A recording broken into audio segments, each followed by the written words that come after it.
আসসালামু আলাইকুম। প্রতিদিনের মতো কাজ শুরু করলাম রান্না করতে।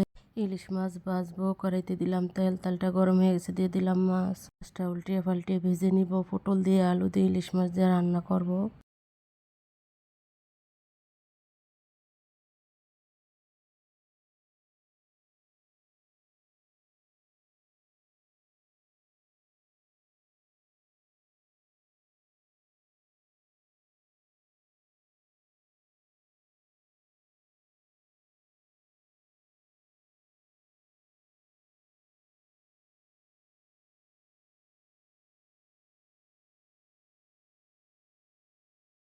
মাছটা ভাজা হয়ে গেছে, এখন তুলে নিলাম। তরকারিটা রান্না করার জন্য কড়াইতে দিলাম তেল, মাছ ভাজার তেলটা দিয়ে দিলাম।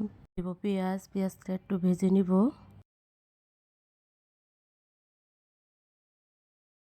পেঁয়াজটা ভাজা হয়ে গেছে, এখন একটু পানি দিয়ে দিব।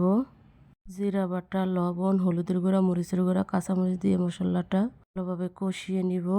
মাছের ভিতরে বেশি মশলা দেওয়া যায় না, শুধু একটু জিরা বাটা দেওয়া লাগে, নাইলে ইলিশ মাছের সেন্টটা চলে যায়।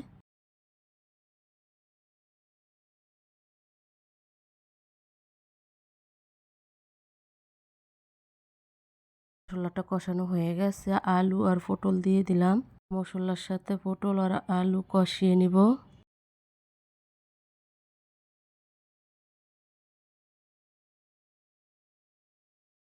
পানি দিয়ে দিব।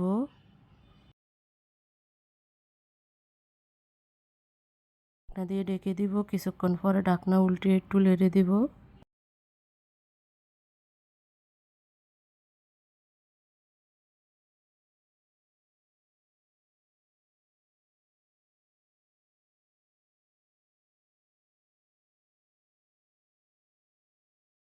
কষানো হয়ে গেছে, এখন মাছ দিয়ে দিব।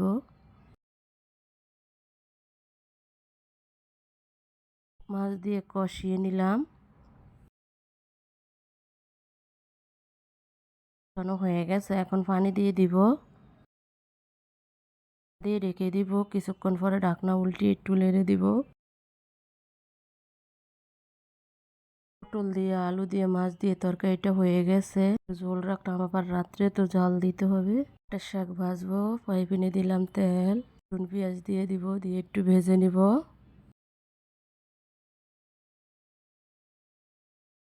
কাঁচামরিচ দিয়ে দিলাম।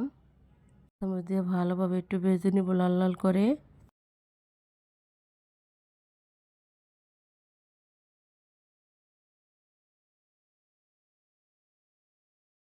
যা হয়ে গেছে, এখন পাটের শাকটা দিয়ে দিব। ঢাকনা দিয়ে ঢেকে দিব। কোন পরে ঢাকনা উল্টিয়ে একটু নেড়ে দিব।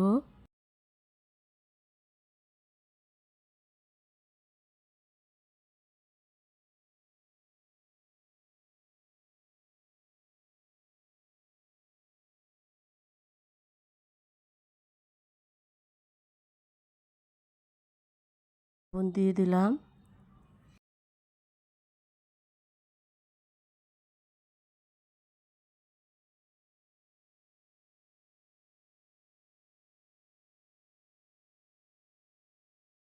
শাক ভাজি হয়ে গেছে, এখন তুলে নিলাম। মাছ ভাজবো, কড়াইতে দিলাম তেল, তেলটা গরম হয়ে গেছে, দিলাম মাছ। মাছটা উল্টিয়ে পাল্টে ভেজে নিব। এটা ভাতের সাথে খাবো, এর জন্য ভালো করে ভেজে নিব।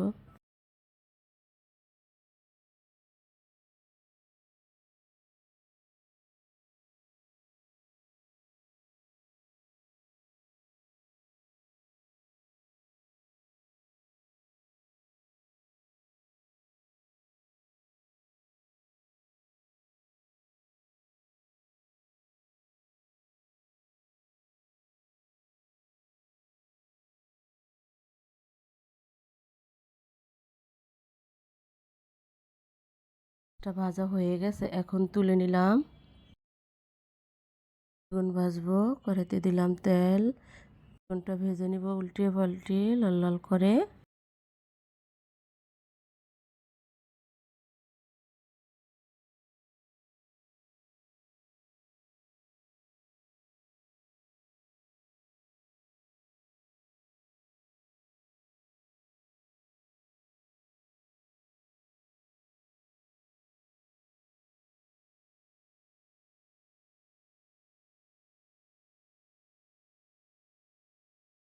আমার বেগুন ভাজিটা হয়ে গেছে, এখন তুলে নিলাম। ছোলা ভুনা করবো, কড়াইতে দিলাম তেল, দিব পেঁয়াজ, একটু ভেজে নিব।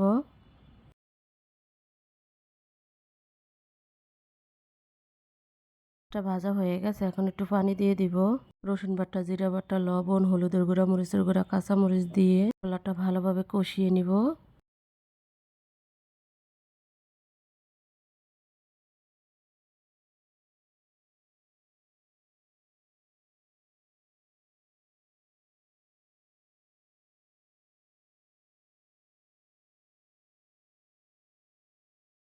মশলাটা কষানো হয়ে গেছে, এখন ছোলা দিয়ে দিলাম, একটু কষিয়ে নিব। কষানো হয়ে গেছে, এখন পানি দিয়ে দিব। ঢাকনা দিয়ে ঢেকে দিব, কিছুক্ষণ পরে ঢাকনা উল্টে একটু নেড়ে দিব।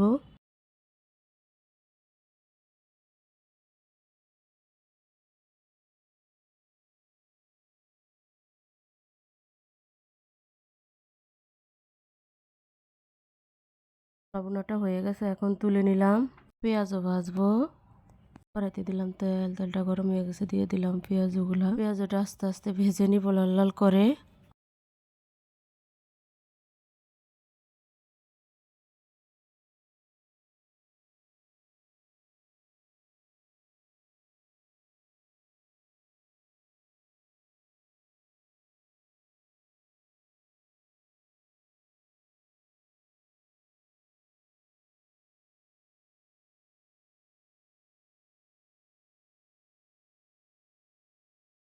পেঁয়াজটা ভাজা হয়ে গেছে, এখন তুলে নিলাম।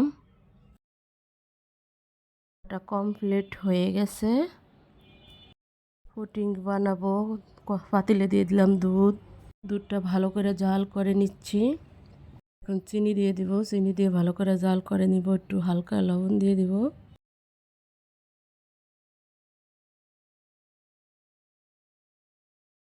জাল করা হয়ে গেছে, এখন তুলে নিলাম। ক্যারামেল বানিয়ে নিচ্ছি।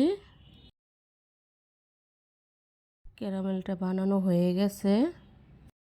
ডিমটা ভেঙে ফেটে নিব।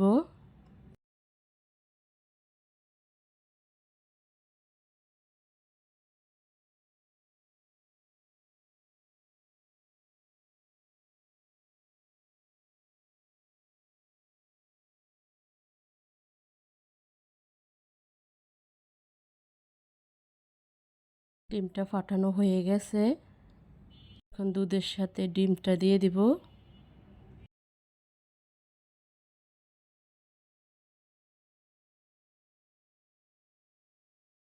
গুঁড়া দুধ দিয়ে দিব, গুঁড়া দুধটা দিলে পুডিংটা বেশি মজা হয়। দুধের সাথে ডিমের সাথে ভালোভাবে মিশিয়ে নিব।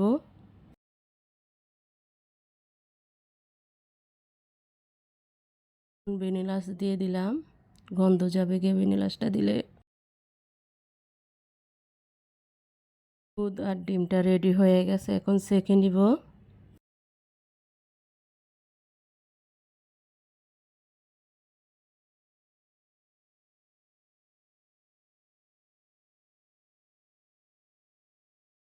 পানি বসিয়ে দিলাম। পুডিংয়ের বাটিটা দিয়ে দিব, দিয়ে ঢাকনা দিয়ে ঢেকে দিব। আধা ঘন্টার মতো জাল দিব।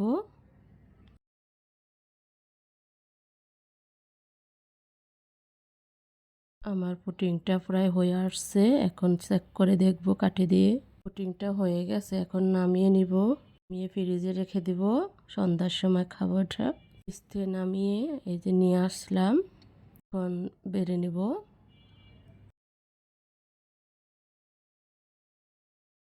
আলহামদুলিল্লাহ, পুডিংটা সেরকম সুন্দর হয়েছে। এখন কেটে নিব। সবাই কমেন্টস করে জানাবেন আমার পুডিংটা কেমন হয়েছে।